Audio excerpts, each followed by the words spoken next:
പറഞ്ഞു വന്നതെന്ന് വെച്ചാൽ ഞാൻ എന്റെ യാത്ര മാത്രമാണ് പറഞ്ഞു വന്നോണ്ടിരിക്കുന്നത്. നമ്മൾ എന്താ വേണ്ടതെന്ന് വെച്ചാൽ നമുക്ക് ആദ്യം ഒരു ലക്ഷ്യം ഉണ്ടാവും.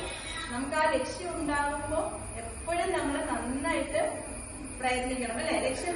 ലക്ഷ്യം എന്താ ചെയ്യുക? ലക്ഷ്യം നേടാൻ എന്താ വേണ്ടത്? പുസ്തകങ്ങൾ വായിക്കുമ്പോഴാണ് നമുക്ക് ഒരുപാട് അറിവുകൾ ഉണ്ടാവുന്നത് അല്ലേ. പിന്നെ എന്താ വേണ്ടത്? നമ്മൾ എപ്പോഴും നല്ല കുട്ടികളായിട്ടിരിക്കുക.